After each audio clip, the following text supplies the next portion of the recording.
The Gospel of John, chapter 5. After this there was a feast of the Jews, and Jesus went up to Jerusalem.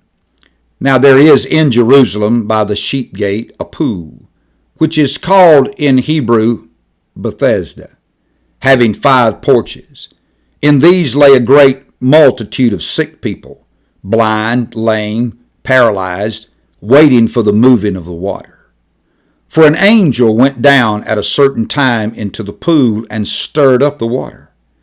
Then whoever stepped in first after the stirring of the water was made well of whatever disease he had. Now a certain man was there who had an infirmity 38 years. When Jesus saw him lying there, and knew that he already had been in that condition a long time, he said to him, "Do you want to be made well?" The sick man answered him, "Sir, I have no man to put me into the pool when the water is stirred up. But while I am coming, another steps down before me." Jesus said to him, "Rise, take up your bed and walk." And immediately the man was made well, took up his bed and walked. And that day was the Sabbath. The Jews therefore said to him who was cured, "It is the Sabbath. It is not lawful for you to carry your bed."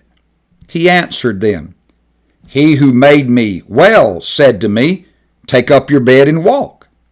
Then they asked him, "Who is the man who said to you, 'Take up your bed and walk'?"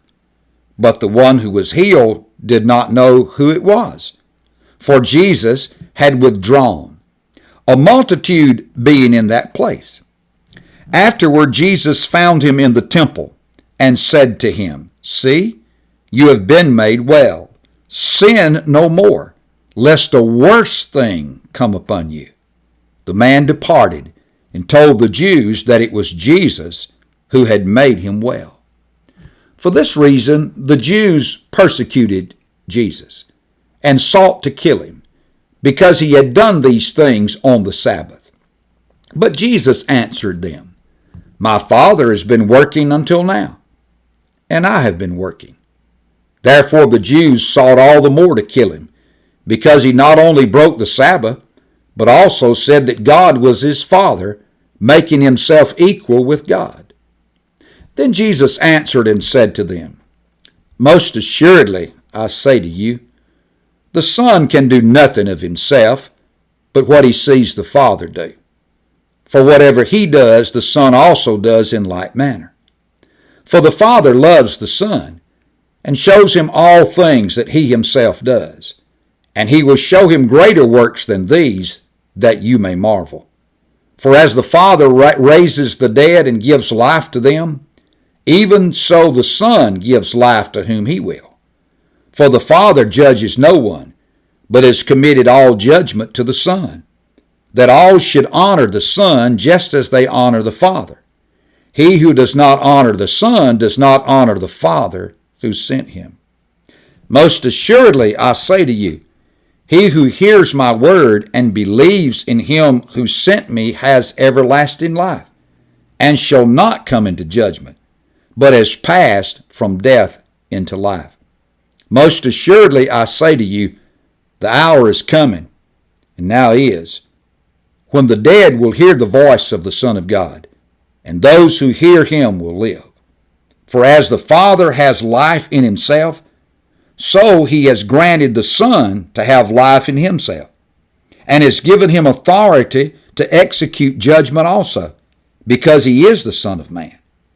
Do not marvel at this, for the hour is coming in which all who are in the graves will hear his voice, and come forth, those who have done good to the resurrection of life, and those who have done evil to the resurrection of condemnation. I can of myself do nothing. As I hear, I judge, and my judgment is righteous, because I do not seek my own will, but the will of the Father who sent me. If I bear witness of myself, my witness is not true.